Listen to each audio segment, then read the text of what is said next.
Começa agora o Jornada. Todas as semanas você acompanha aqui ações e projetos da Justiça do Trabalho.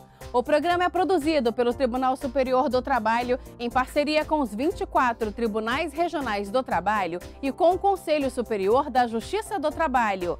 Na edição de hoje, você vai conhecer iniciativas de empresas que se preocupam com o meio ambiente e que impactam positivamente a comunidade por meio de ações ecologicamente responsáveis. Em Brasília, representantes da Justiça do Trabalho, Governo Federal e instituições internacionais participam do 4º Seminário Nacional de Combate ao Trabalho Infantil e de Estímulo à Aprendizagem. No quadro Saúde e Segurança no Trabalho, o assunto é ansiedade, um transtorno que atinge milhares de pessoas no Brasil. As mulheres são as que mais sofrem com o problema. E no Meu Trabalho é uma Arte, vamos até Teresina, no Piauí, conhecer as habilidades dos artesãos que produzem esculturas santeiras. Tudo isso e muito mais no Jornada, que já está no ar.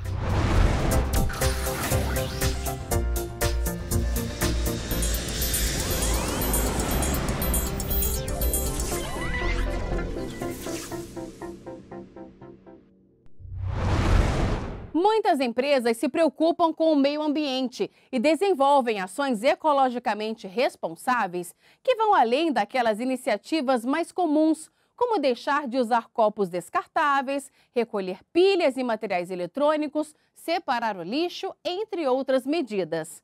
Na reportagem especial de hoje, vamos mostrar as iniciativas de algumas empresas que, por meio dessas boas práticas, além de protegerem o meio ambiente, acabaram impactando positivamente a comunidade. Veja só. Terremotos, furacões, tsunamis, vulcões. Eventos que demonstram a fúria da natureza. Muitos deles são provocados pela ação do homem por meio da exploração descontrolada dos recursos naturais oferecidos pelo planeta. Desmatamentos, desperdícios, poluição. É como se a humanidade realmente acreditasse que ar puro e água potável fossem elementos infinitos, só que eles não são. E esse problema é nosso. O alerta vermelho já foi dado. Diante de tantos sinais da natureza em todo o mundo, fica claro que algo está errado. Uma organização internacional de pesquisa chamada Global Footprint Network calcula todos os anos a data em que o planeta chega ao limite. Esse dia é chamado de Dia de Sobrecarga da Terra, quando o uso dos recursos naturais ultrapassa a capacidade de renovação dos ecossistemas no ano. Para entender melhor, pense numa conta bancária. Depois que a pessoa usa todo o saldo disponível, ela entra no cheque especial. Acontece a mesma coisa com a natureza, mas no caso em questão, os saldos são os recursos naturais. E desde 1970, esse dia não chegava tão cedo. Em 2018, o Dia de Sobrecarga da Terra foi 1º de agosto. Isso significa que desde então, nós estamos usando o estoque que deveria ser utilizado só a partir do ano que vem. A má notícia é que isso vira uma bola de neve e pode trazer danos irreparáveis ao meio ambiente. A ONG brasileira WWF é ligada ao Instituto Norte-Americano responsável pelo estudo. Os especialistas alertam para os sinais cada vez mais próximos de nós. A questão de intensificação de eventos extremos, né? Na região sul da Mata Atlântica, temos chuvas cada vez mais fortes, né? Temos um aumento de índice de furacão na parte da América Latina, né? E também incêndios, e tudo isso tem acontecido com mais frequência, levando uma preocupação de como será o futuro, não a longo prazo, mas como será o futuro daqui a 10, 20 anos, que é uma coisa que já está logo ali. Mas o que fazer para reverter esse quadro?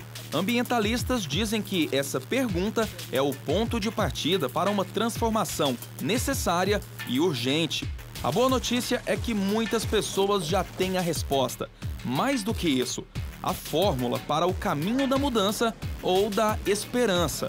Empresas e profissionais de áreas variadas que entenderam a gravidade da situação e decidiram assumir parte da responsabilidade.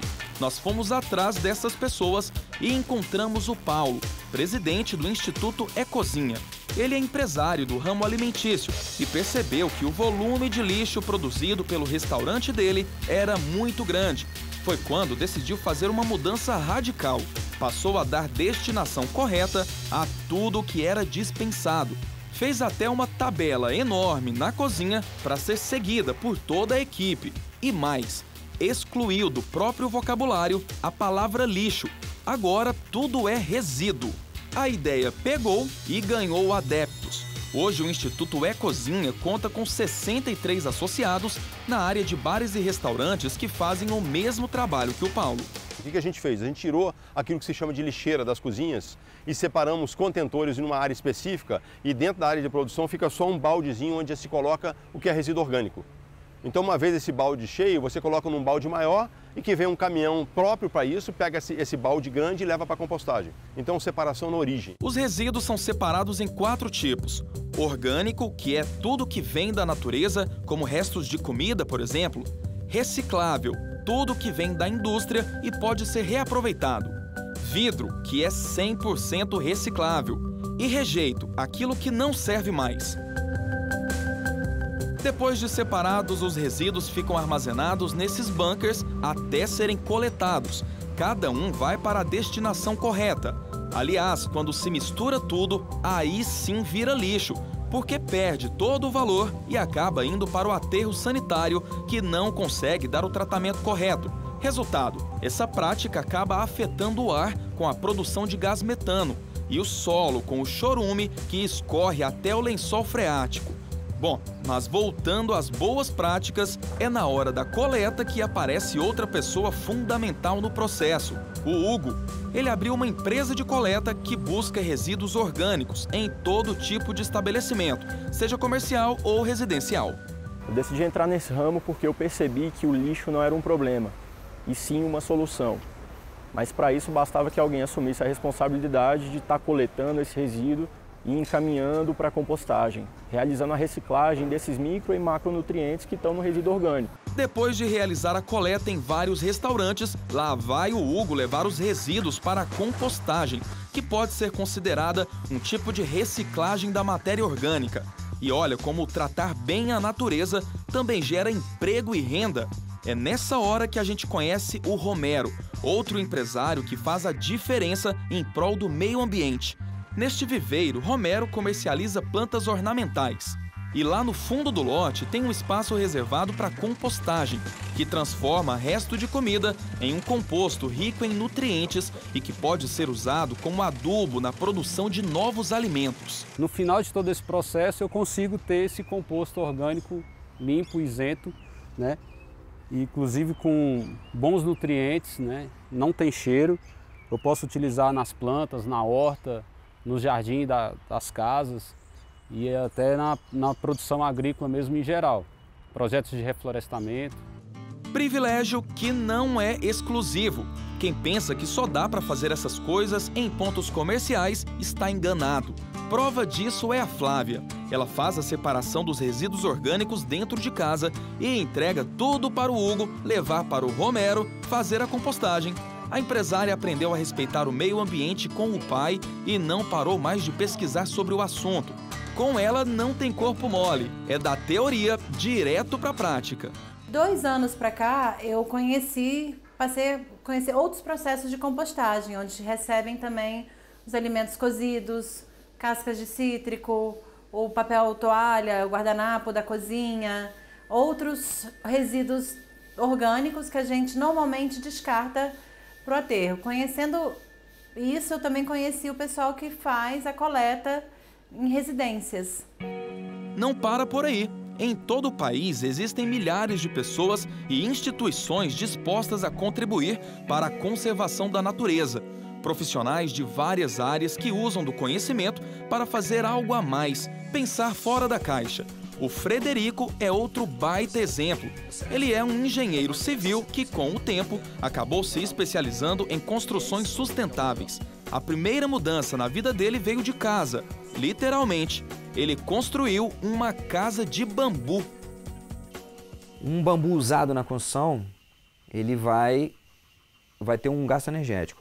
O concreto, quando você coloca ele na obra, já colocado na obra, desde a extração da matéria-prima, a produção, até ele estar pronto, ele vai gastar em cerca de 1.600 vezes mais carbono, mais energia do que o bambu. E o aço, 3.000 vezes mais. Então, assim, é um material realmente que não tem igual em termos de sustentabilidade. No Brasil, o uso da matéria-prima tem proporcionado novos campos de trabalho com empregos diretos na qualificação de mão de obra especializada para atender à demanda, que só tende a aumentar. Outra prova de que o ramo imobiliário e o meio ambiente podem andar juntos é o que fizeram nos Jardins Mangueiral, em Brasília. Lá foi criado o Centro de Práticas Sustentáveis. O prédio, feito com madeira de reflorestamento, tijolos ecológicos e plásticos reciclados, fica na entrada da cidade e possui várias inovações tecnológicas com foco na conservação ambiental. Entre elas, 2 cascatas que servem como ar-condicionado, reaproveitamento de 100% dos resíduos orgânicos, hortas agroecológicas, zonas de raiz que são usadas no tratamento de esgoto, plantação de fitoterápicos, telhado interligado a cisternas para a coleta da água da chuva, energia solar, aberturas no teto que facilitam a ventilação e muito mais. Tudo isso é ensinado à comunidade.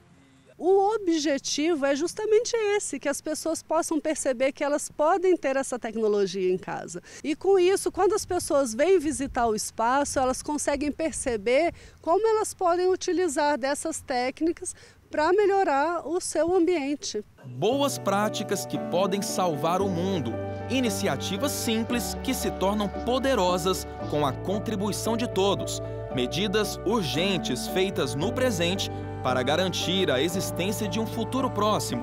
No fim, todo mundo sai ganhando. Hoje eu me sinto realizado porque eu vejo que eu faço uma ação que durante muito tempo foi um sonho e hoje é uma realidade, que eu consigo impactar dezenas de restaurantes, de famílias e eventos aqui no Distrito Federal. Tem sido uma educação, estou aprendendo, minha família está aprendendo, a gente está ainda no caminho da adaptação disso tudo, mas eu acho que é fundamental que cada casa faça a destinação correta dos resíduos. Essa energia toda nos abastece de fazer algo, devolver para a natureza todo o bem que ela nos traz.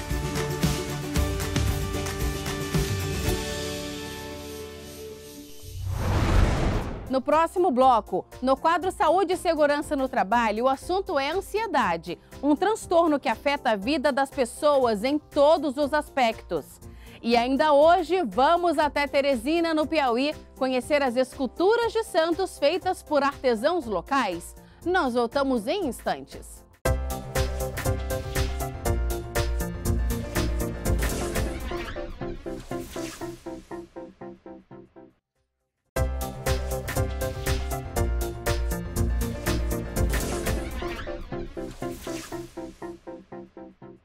Vamos saber mais sobre a atuação da Justiça do Trabalho? Chegou a hora do JT em Ação. Em comemoração ao Dia das Crianças, a Comissão de Gestão Socioambiental do TRT da 11ª Região entregou brinquedos à Associação de Catadores de Materiais Recicláveis Recicla Manaus, que recolhe material reciclável do prédio sede e anexo administrativo do tribunal. Os brinquedos foram entregues aos responsáveis de 22 crianças, já que não é permitida a permanência delas no galpão da entidade. A iniciativa faz parte do projeto Criança do Dedo Verde, voltado à educação ambiental de crianças do público interno do tribunal e associações de catadores. O grupo de teatro Justiça em Palco do TRT da 13ª Região realizou uma apresentação especial no Lar da Criança, instituição que atende a crianças da comunidade do Timbó, no bairro dos Bancários. A apresentação contou com a atuação de servidores do tribunal, que também distribuíram material didático com práticas de combate ao trabalho infantil. Alunos da Faculdade Sergipana participaram de uma visita técnica ao TRT da 20ª Região. A visita faz parte das atividades do Núcleo de Práticas Jurídicas da instituição de ensino e teve o objetivo de aproximar os alunos da realidade da vida jurídica para que tenham a oportunidade de ver como funciona o tribunal e presenciar a prática do direito. Segundo a Organização Mundial da Saúde, o Brasil é campeão de ansiedade. Mais de 9% da população tem o distúrbio e as mulheres são as mais atingidas. Confira no quadro Saúde e Segurança no Trabalho de hoje. Ela está relacionada às nossas preocupações, um temor, o medo de que as coisas não saiam como gostaríamos. Emoções que podem até ser consideradas normais, mas que quando se tornam excessivas, podem se transformar em doença, o distúrbio de ansiedade. As crises da AD começaram ainda na adolescência. Dos 11 aos 14, eu sofri muito bullying na escola.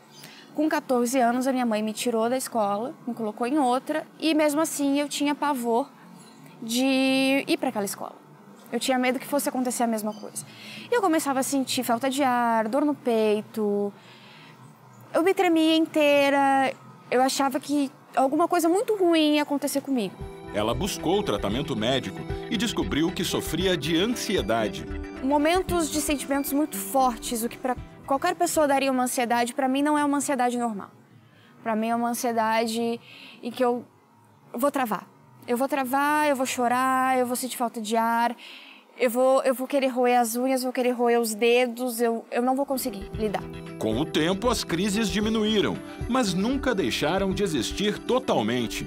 Em alguns casos, chegam a ser tão fortes que no auge do estresse o corpo começa a ficar vermelho e ela chega a mutilar as pontas dos dedos. Eu acabo pegando as pelezinhas soltas, aquelas pelezinhas soltas que todo mundo tem, eu puxo até o máximo.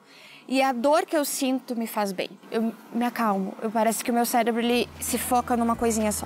A ansiedade age a partir do sistema nervoso autônomo e funciona como uma resposta do corpo a situações de estresse. É ela, por exemplo, que nos faz reagir e nos estimula a fugir ou lutar quando nos sentimos ameaçados. Ansiedade é um sentimento adaptativo, igual ao medo, a raiva, a alegria. É o medo que você não tem um objeto claro. Mas como identificar o transtorno de ansiedade? Entre os principais sintomas estão o medo excessivo, a falta de controle, taquicardia, palpitações e tremores. Durante as crises, também é comum sentir uma pressão forte no peito e uma sensação de que o ar está acabando. Alguns pacientes relatam ainda formigamento e a sensação de que estão se afogando. Como consequência, há um aumento da temperatura corporal e o suor excessivo. Ainda não existem exames para diagnosticar a doença. Isso só pode ser feito por um médico e o tratamento realizado por meio de terapia ou uso de medicamentos. Na terapia, a gente consegue lidar nisso daí, tentar mudar os pensamentos, a forma de lidar com a situação. E outra opção é a parte biológica. Na parte biológica, as medicações têm uma boa indicação. Segundo a Organização Mundial da Saúde, o Brasil é campeão de ansiedade. Mais de 9% da população tem a doença. As mulheres são as que mais sofrem, o dobro dos homens. Muitas vezes, o gatilho está nas chamadas fobias específicas, mais comuns em pacientes do sexo feminino. Por exemplo, medo de aranha, o medo de locais fechados, locais altos. Existem diversos transtornos que fazem parte dos transtornos ansiosos.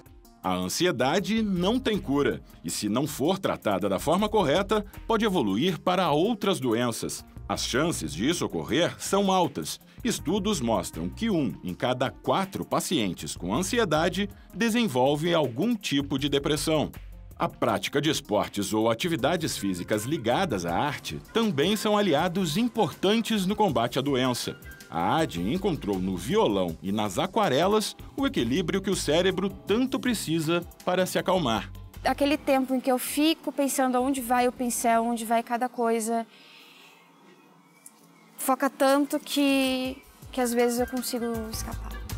Segundo os médicos, essas atividades funcionam como válvulas de escape e fazem com que o cérebro se sinta mais leve. O que alivia muito a ansiedade? Você ter uma rotina que traga prazer, não ter uma demanda excessiva, uma cobrança excessiva e tentar organizar o tempo para não causar uma pressão excessiva, uma preocupação sem necessidade. No próximo bloco, TST e CSJT promovem o 4º Seminário Nacional de Combate ao Trabalho Infantil e de Estímulo à Aprendizagem. E no quadro Meu Trabalho é uma Arte, esculturas de santos feitas no Piauí. Nós voltamos daqui a pouco.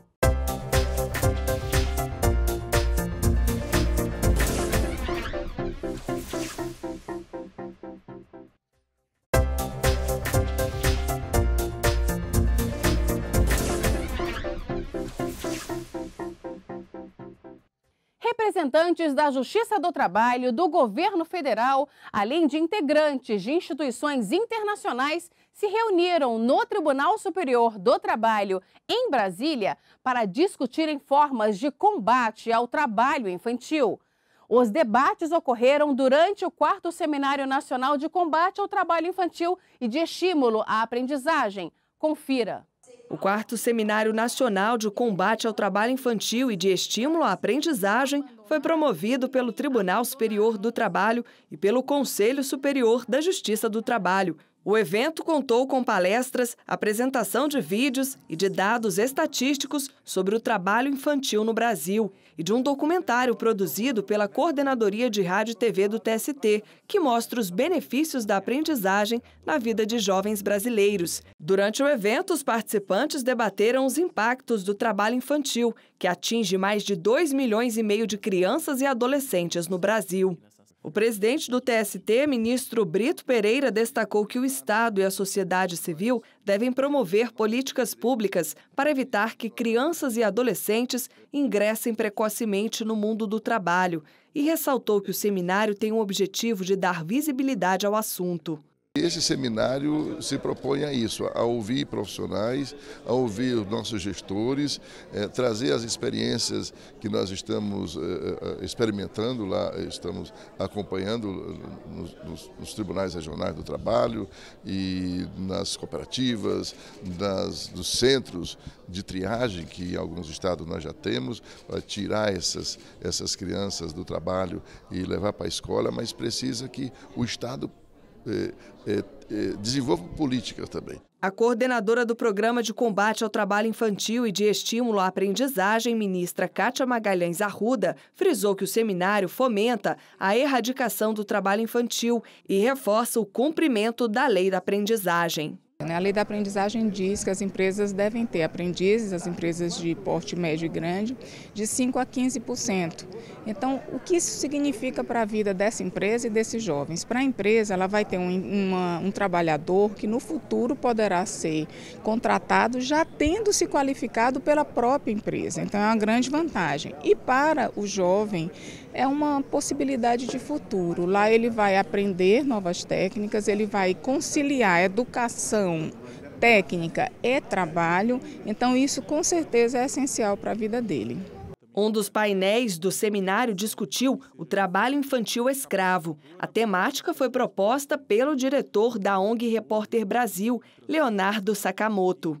Não vai ser apenas garantindo salários um pouco maiores que você vai melhorar a situação do trabalho escravo, ou você vai melhorar a situação das famílias e impedir que crianças se tornem trabalhadoras. Você precisa melhorar também a questão de oportunidades, você precisa melhorar a qualidade de vida dos locais onde essas pessoas moram, as famílias de crianças que trabalham e a família de pessoas que acabam escravizadas. Até 2025, conforme os Objetivos do Desenvolvimento Sustentável das Nações Unidas, o país deve erradicar o trabalho infantil. Ao encerrar o seminário, a ministra Kátia Arruda entregou ao presidente do TST, ministro Brito Pereira, a medalha do Programa Trabalho Infantil. A homenagem foi feita pela Comissão para a Erradicação do Trabalho Infantil.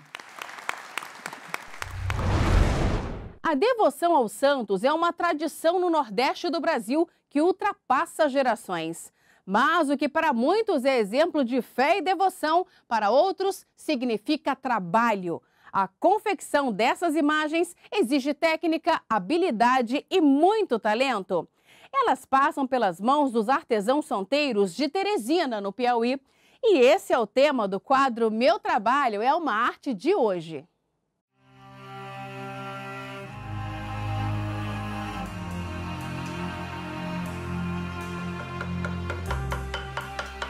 Eu sou Joaquim José Alves, conhecido como Mestre Kim, escultor de arte santeira. Eu comecei aos 14 anos, descoberto pelo meu tio, Mestre Dezinho. Eu fazia miniatura no lápis e no giz no colégio, sem saber que valor que tinha. Daí então o Mestre Dezinho viu eu fazendo esse trabalho e descobriu que eu era artista. E aí me chamou para trabalhar com ele e aí até hoje estou aqui, continuando. mestre Dezinho foi o pioneiro da arte santeira no Piauí. Foi ele que abriu a arte santeira, foi o mais divulgado, foi o que tem o maior nome, que andou mais para o exterior. E hoje tem uma igreja que é uma referência aqui na Nossa Senhora de Lourdes, a Igreja Nossa Senhora de Lourdes, que tem o maior trabalho do mestre Dezinho, as obras sacras da igreja. Eu faço da minha imaginação, eu não faço cópia. Eu não copio pela imagem de gesso que eu vejo feita. Anjo é o mais procurado, porque o anjo, a pessoa não precisa ter a devoção pelaquela imagem, por aquele santo. O anjo ele abrange todos os gostos, né? É uma peça decorativa, não é para ser apreciado como um santo. É uma peça para ser apreciada como uma peça decorativa. E, geralmente eu trabalho com tons naturais, eu não trabalho com tinta, não trabalho pintando nas imagens. Então vou escolher a parte melhor e vou dividir em 3 partes, que é a saia, braço e cabeça. Começo pela saia, vou pelos braços e depois o rosto.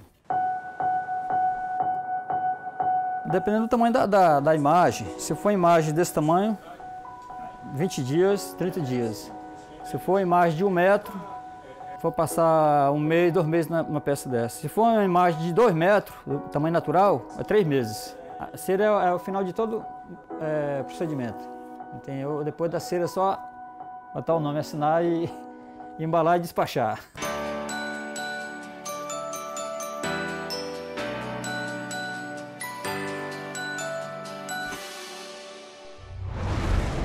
Por hoje é só, o Jornada fica por aqui. Muito obrigada pela companhia e até o nosso próximo encontro. Tchau!